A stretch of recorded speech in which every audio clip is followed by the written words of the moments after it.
طبعا كل مره اقول استر اللي بتستر.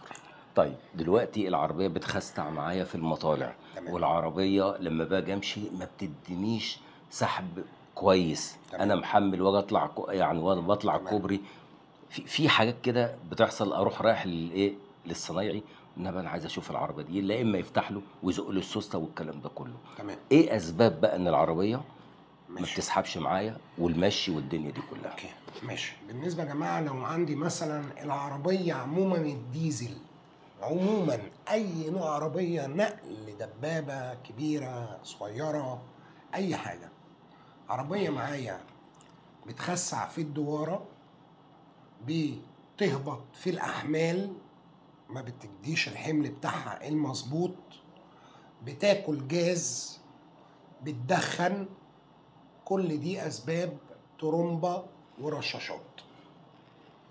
انما لو هي معمر ترومبا ورشاشات اصلي، وبتعمل العيوب ديت، والمكنه عندي الديسك الاسطوانه كويسين ومش صوتهم عالي، وبيدوني مع التزويد حاسس ان الديسك والاسطوانه بتاعي كويس، واني كبس المكنه عندي جودته كويسه، يبقى العيب في ترومبا ورشاشات.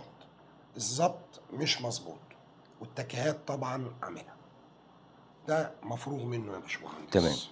بالنسبه للميكانيكي اللي بيفتح على الترومبا من غير ما يفهم، اكس، ما تعملهاش تاني نهائي يا باشمهندس يا صاحب العربيه. انا قلت المره اللي فاتت، الفيديو اللي فات، اني ايه اللي خلاك تروح عايز الميكانيكي يعمل لك حمام زيت وحمام بنزين؟ انت اللي رحت له وما اتصلش بيك. انت رحت له عشان في عيب عندك، وبناء عليه خليته يلم لك الموضوع بحمام زيت بس. ده ضرك بعد كده. ده رقم واحد. المصنعية بتاعت الميكانيكي او بتاع الترومبات ما تفصلوش فيها، ما تقفش جنب الميكانيكي او بتاع الترومبات وهو واقف شغال في الترومبة بتاعتك او في الموتور بتاعك. سيبه يشتغل براحته، سيبه يركب البضاعة اللي هو قالك عليها دي اصلي، صيني، ايطالي، كما كان. هو المسؤول ببضاعته اللي ركبها، كبستم، كشميز، ككباس، كهيد، كفونيا، كبلف، كطقم جوان. هو المسؤول اللي انت شاري منه، علشان تسأله لو في اي مشكلة عندك. من الاخر ما تقفوش جنبيهم خالص، سيبه يشتغل، ما خلوش يوريك البضاعة.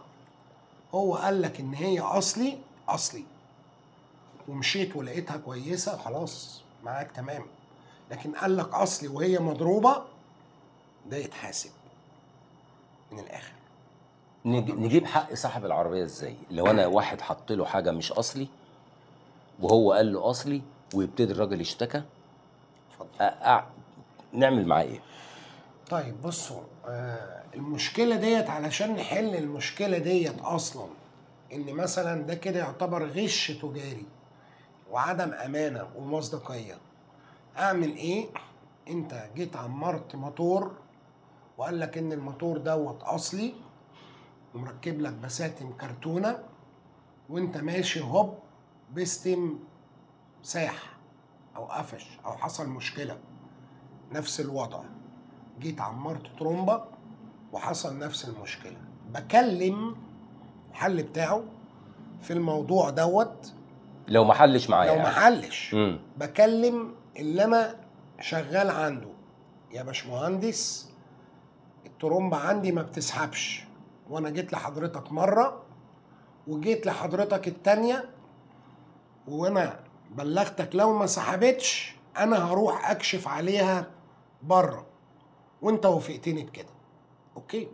نفس الوضع في الميكانيكي، انا بسمع صوت ترزيع في البيستم مش مظبوط معايا في الغرفة، صباب بيعلق عندي مش مرتاح، بيسخن بيتمدد، ببلغه، بروح له مرة اعمل شغلي مش مظبوط، اروح له تاني مرة، وانا في تاني مرة بقول له مشكلتي، لو ما اتحلتش هروح لفلان او لاي حد، وهيبقى العيب هجيب لك المنتج بتاعك، لو العيب منك اللي انت غيرتهولي هاجي اديهولك واخد فلوسك. بتكون الشرطوطة محطوطة تمام، زي ما بيقولوا المشروطه محطوطه. انا بقولها الشرطوطة محطوطة، مش مشكله.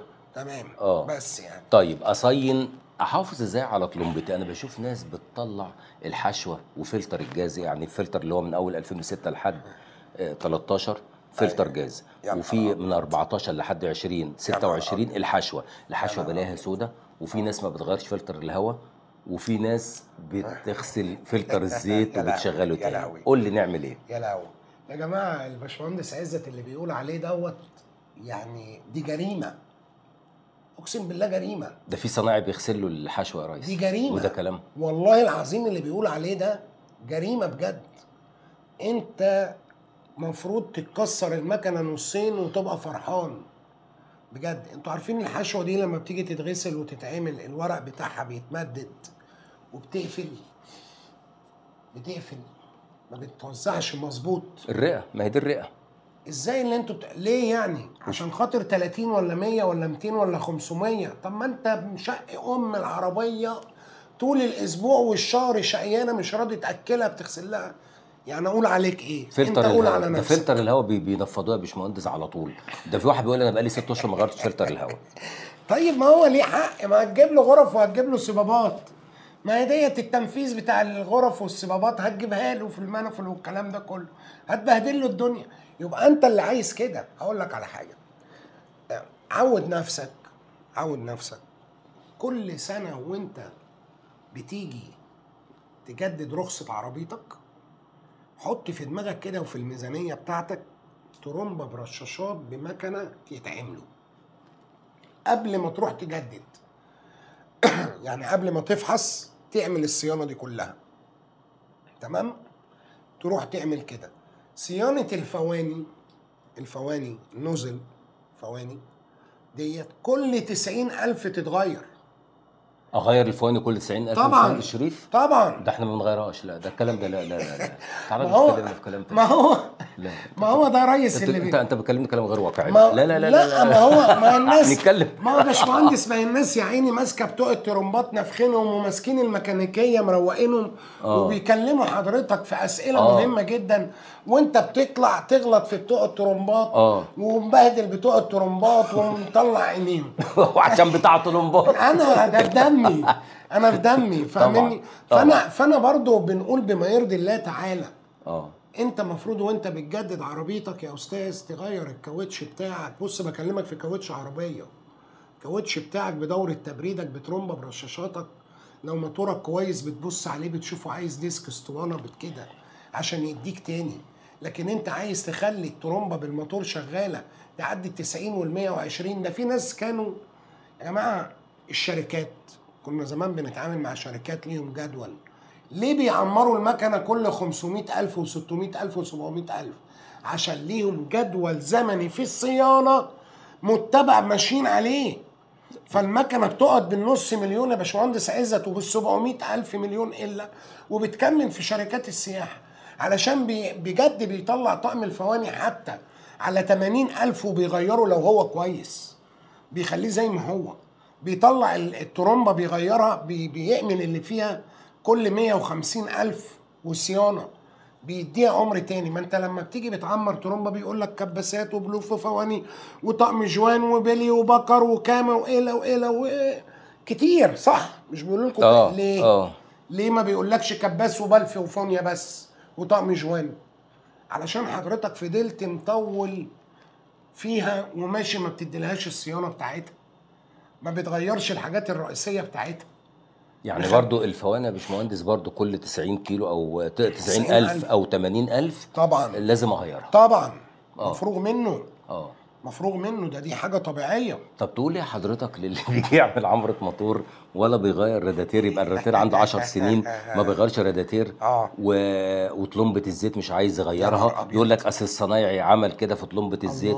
انت النصايح بقى اللي بتاعت حضرتك بقى، قول لي بقى لما انا بعمل عمرة قول لي اعمل ايه في العمرة. يعني حضرتك دافع لي 40 50 60 الف جنيه ومش راضي ان انت تجيب لك ترمبة زيت؟